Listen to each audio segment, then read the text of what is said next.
Hey guys, look and learn செக்ஷனில் perfect crown puff back கோமிங் technique தான் இப்போ பார்க்க போகிறோம்.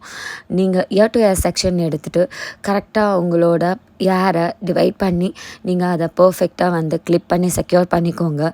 ஸோ ஆஃப்டர் தட் உங்களோட க்ரௌன் பஃப் எந்த அளவுக்கு தேவையோ ஸோ அந்த செக்ஷனில் நீங்கள் ஒரு கர்வ் செக்ஷன் பார்ட்டை எடுத்து ஹாரிசான்டல் செக்ஷன் படி நீங்கள் வந்து பேக் கோமிங் பண்ண ஸ்டார்ட் பண்ணுங்கள்.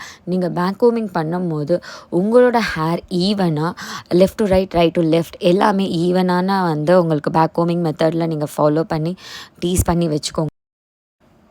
நீங்கள் ரியல் ஹேரில் நீங்கள் பேக் கோமிங் பண்ணும்போது உங்களுக்கு மேட்டிஃபையிங் டஸ்டர்ஸ் வந்து நீங்கள் தாராளமாக உங்களோட ஹேர் ஸ்டைலிங் டஸ்டர்ஸ் நீங்கள் யூஸ் பண்ணி பண்ணும்போது உங்களோட பஃப் வந்து பர்ஃபெக்டாக ரொம்ப ஈஸியான முறையில் பேக் கோமிங்னால் டீசிங் பண்ணி முடி ரொம்ப டேமேஜ் ஆகாமல் நீங்கள் அவாய்ட் பண்ணிக்கலாம்.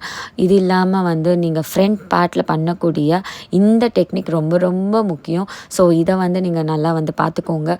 நீங்கள் ஃப்ரண்ட்டில் கொஞ்சம் ஹேரை ஃபார்வேர்டாக எடுத்துகிட்டு வந்து உங்களோட பஃப்பை செட் பண்ணும்போது உங்களுக்கு தேவையான பர்ஃபெக்ட் பஃப் வந்து உங்களுக்கு கிடைக்கும். ஸோ இந்த மாதிரி வந்து ஹேரை செட் பண்ணதுக்கப்புறம் நீங்கள் எப்படி வந்து உங்களோட ஹேர் பின்ஸ் வச்சு செக்யூர் பண்ணுறதுன்றதை நான் நெக்ஸ்ட்